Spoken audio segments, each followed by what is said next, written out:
Continuação da leitura do livro Poliana, da Eleanor Potter, capítulo 4, O Quartinho do Sótão.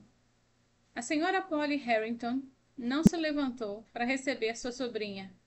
É verdade que quando Nancy e a menina apareceram na porta da sala de estar, ela ergueu os olhos do livro que lia e estendeu friamente a mão para a palavra dever escrita em cada dedo. Como vai, Poliana? Eu? Ela não teve tempo de dizer mais nada. Poliana havia atravessado a sala e se atirado no colo frio da tia, que parecia escandalizada. Oh, tia Polly! Tia Polly! Não sei dizer o quanto estou feliz por ter me deixado viver com a senhora, disse ela soluçando. Não sabe como é maravilhoso ter a senhora. Nancy, e tudo isso depois de ter tido apenas as senhoras da Associação Beneficente cuidando de mim. É muito provável que sim, embora eu não tenha tido o prazer de conhecer essas senhoras da igreja, rosnou a senhora Polly, olhando carrancuda para Nancy e tentando se desvencilhar dos dedinhos que a agarravam. Obrigada, Nancy. Pode ir embora. Poliana, seja uma boa menina e fique de pé da maneira correta. Eu ainda não pude ver a sua aparência. A menina recuou, imediatamente, rindo de um jeito nervoso. Não, eu não sou uma boa de se olhar por causa das sardas. Ah, eu tenho que explicar sobre esse vestido vermelho e o vestido de veludo com as manchas brancas nos ombros e nos cotovelos. Eu contei para Nancy o que papai me disse. Não me interessa o que seu pai lhe disse, interrompeu a senhora Polly. A senhora. Você trouxe uma mala, eu suponho. Sim, eu trouxe, tia Polly. Eu tenho uma linda mala que as senhoras da Associação Beneficente me deram. Mas eu não tenho muitas coisas nela, quero dizer, coisas minhas. Ultimamente as caixas de doações não traziam muitas roupas para meninas. Os livros de papai não estão na mala. A senhora White disse que eu deveria ficar com eles. O papai me disse. Poliana, interrompeu outra vez a senhora Polly, bruscamente. Você precisa entender isso de uma vez. Eu não quero que você fique falando do seu pai o tempo todo. A menina prendeu a respiração toda trêmula. Por que, tia Polly? A senhora quer dizer que... Bem, ela hesitou e sua tia se aproveitou da pausa. Vamos subir para olhar seu quarto. A sua mala já deve estar lá. Eu disse para o Timothy levá-la, caso você tivesse uma. Venha comigo, Poliana. Sem dizer uma palavra, a menina seguiu a sua tia em direção à escada.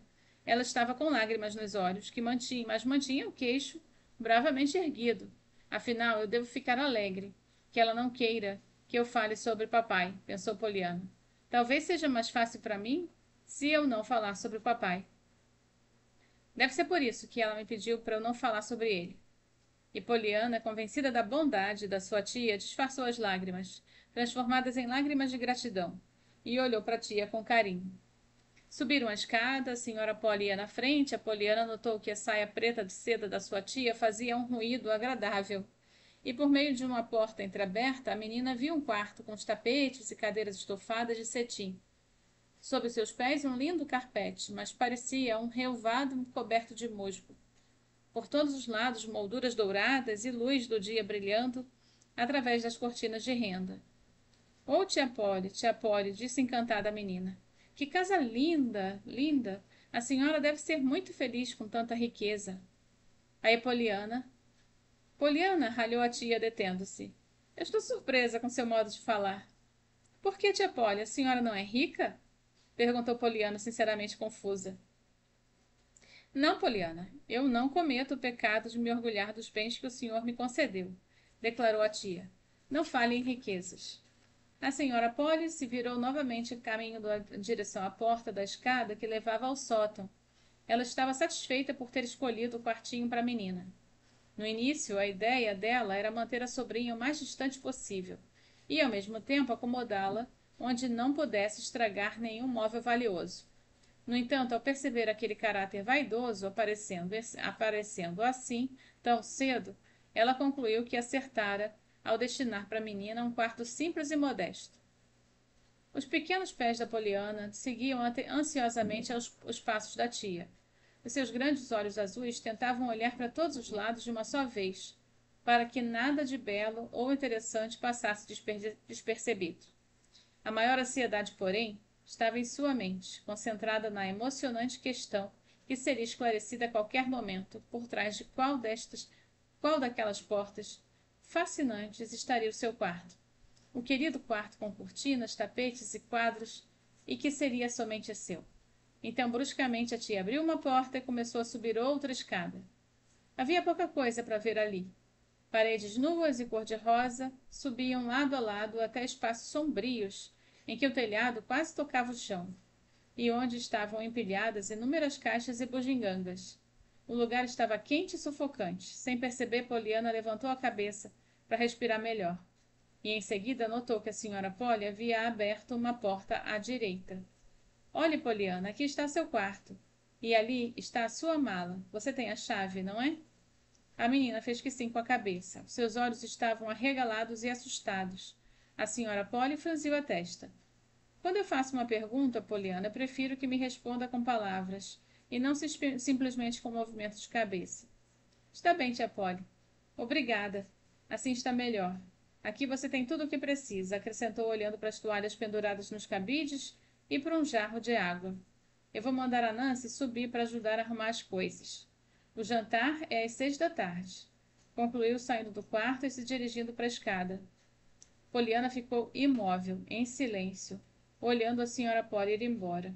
Depois desviou os olhos arregalados para as paredes sem quadros, o chão sem tapetes e as janelas sem cortinas. Finalmente os seus olhos se voltaram para sua mala, que não fazia muito tempo ela arrumara em seu quartinho lá longe, no Cidade do Oeste. A menina caminhou em direção à mala e de repente caiu de joelhos ao lado dela, enterrando o rosto nas mãos. Foi assim que Nancy a encontrou quando chegou logo depois. Pobrezinha, murmurou a criada sentando-se no chão e a acolhendo a menina nos braços. Eu estava com medo de encontrar você assim. Poliana sacudiu a cabeça. Eu sou má, Nancy, eu sou horrível, soluçou ela. Simplesmente eu não consigo entender por que Deus e os anjos precisavam do meu pai mais do que eu. Não diga bobagens, menina, disse Nancy, procurando consolá-la. Oh, Nancy, as chamas de horror nos olhos da Poliana secaram suas lágrimas. Nancy sorriu sem jeito enquanto enxugava os próprios olhos. Eu não sei bem o que eu quis dizer. Não foi bem isso que eu quis dizer, disse ela. Venha, vamos pegar a chave, abrir a sua mala e deixar os seus vestidos bem arrumadinhos. Ainda chorosa, Poliana pegou a chave. Não tem muita coisa para arrumar, murmurou Poliana. Melhor assim. Arrumaremos tudo num instante, disse Nancy. E de repente Poliana sorriu radiante. É isso. Eu posso ficar alegre por isso, não posso? Gritou a menina. Sim, é claro, respondeu Nancy, um pouco confusa. Com agilidade, as mãos de Nancy retiraram da mala os livros, as roupas íntimas remendadas e os vestidos lamentavelmente sem graça. Poliana, sorrindo corajosamente, corria para lá e para cá, pendurando os vestidos no guarda-roupa, empilhando os livros em cima da mesa e arrumando as roupas íntimas nas gavetas. Tenho certeza de que esse vai ser um lindo quartinho, não acha, Nancy? Disse Poliana depois de algum tempo. Não houve resposta. Nancy estava aparentemente muito ocupada, com a cabeça quase dentro da mala. Poliana, parada em frente ao guarda-roupa, olhava pensativa para o móvel. Eu posso ficar feliz por não ter nenhum espelho aqui. Assim eu deixo de ver as minhas sardas. Nancy fez um som estranho com a boca, parecido com um soluço. Mas quando Poliana se voltou, a criada já estava de novo com a cabeça dentro da mala. Algum tempo depois, de frente para as janelas, Poliana deu um gritinho de alegria e bateu palmas animada. Oh, Nancy, eu não tinha visto isso, exclamou ela. Veja aquelas árvores, as casas, a linda torre da igreja e o rio brilhando como prata. Eu não preciso de quadros nas paredes quando eu tenho essa paisagem tão bonita para olhar. Estou muito contente por ela ter me dado esse quarto. Para a tristeza e espanto da Poliana, Nancy desatou a chorar. A menina correu para perto dela. Que é isso, Nancy? Perguntou assustada, depois receosa. Este não era o seu quarto? Era? Meu quarto? Exclamou Nancy indignada e sufocando as lágrimas. Você é um lindo anjinho que desceu direto do céu. E certas pessoas são o próprio diabo em forma de gente. Que mundo injusto! Oh, é a campainha dela. Ela está me chamando. Nancy saiu correndo do quarto e desceu apressadamente as escadas. Ao ver-se sozinha, Poliana voltou a admirar o seu quadro, como designou mentalmente, e a bela paisagem que a janela emoldurava.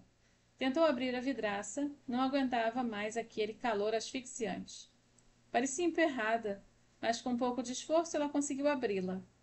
Mais um pouco e a janela estava escancarada. Poliana se debruçou no peitoril e apreciou o ar puro e fresco. Em seguida correu para outra janela, que também cedeu aos seus dedos ansiosos. Uma grande mosca passou debaixo do seu nariz e entrou no quarto zumbindo ruidosamente. Depois veio outra e outra e outra. Mas Poliana não deu importância. Ela tinha acabado de fazer uma descoberta maravilhosa. Bem em frente à janela havia grandes galhos que saíam de uma árvore enorme. Para a menina, os galhos pareciam braços estendidos, fazendo-lhe um convite. Poliana deu uma gargalhada de satisfação e disse para si mesma: Acho que eu consigo. Então ela subiu no parapeito da janela e saltou para o galho mais próximo. Depois, como um macaco, foi passando de galho em galho até chegar ao galho mais baixo. O salto até o chão era um pouco assustador, mesmo para Poliana, acostumada a subir em árvores. No entanto, ela decidiu, respirou fundo, dependurou-se pelos braços e saltou, caindo de quatro sobre a grama macia. Levantou-se e olhou ao redor, procurando adivinhar onde estava. Estava nos fundos da casa. Diante dela havia um jardim, onde um velho homem trabalhava recurvado sobre os canteiros. Para além do jardim, um caminho estreito atravessava um campo aberto e subia por uma íngreme colina, em cujo topo se erguia um pinheiro solitário, ao lado de um enorme rochedo. Para Poliana, naquele momento, só existia um lugar no mundo em que valia a pena estar: no alto daquele rochedo. Então ela correu para lá, passou sem ser vista pelo velho encurvado, abriu caminho por entre fileiras e plantas muito bem alinhadas, e um pouco ofegante chegou no caminho que levava até a colina. Ela começou a subir, decidida, pensando em como a distância até o topo do rochedo era grande, muito maior do que ela havia calculado. 15 minutos depois, o grande relógio da mansão dos Harrisons batia às 6 horas. Precisamente depois da última badalada, Nancy tocou a campainha anunciando que o jantar estava servido. 3 minutos se passaram. A senhora Polly estava de cara fechada e batia com o pé no chão. Impaciente, ela se levantou, foi até o hall e olhou para cima, tentando ouvir alguma coisa. Depois virou-se e foi para a sala de jantar. Nancy, disse ela com firmeza logo que a criada apareceu. A minha sobrinha está atrasada. Não a chame, acrescentou quando Nancy fez um movimento em direção à escada. Eu já disse a ela que o jantar é servido às 6 horas. E como ela está atrasada, terá de sofrer as consequências. Precisa aprender a ser pontual.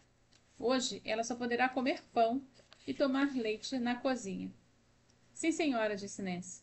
E ainda bem que a senhora Polly não olhou para o rosto da criada naquele momento. Assim que terminou o jantar, Nancy subiu as escadas sorrateiramente e se encaminhou para o quartinho do sótão. Pão e leite, vê se pode. Só porque a coitadinha deve ter dormido de tanto cansaço, ia resmungando Nancy enquanto abria cuidadosamente a porta. Mas logo ela deu um grito. Onde é que ela está? Para onde foi minha menina?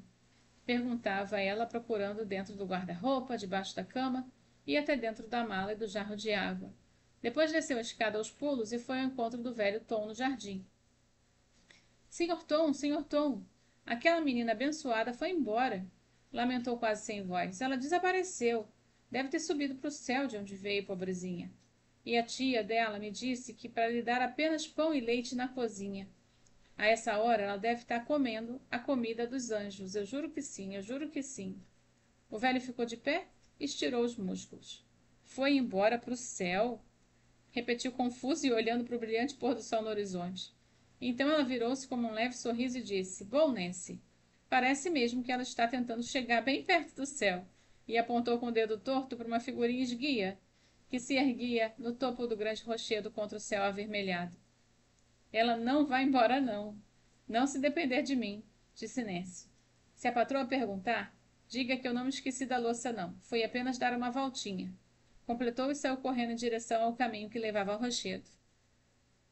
Esse é o fim do capítulo 4.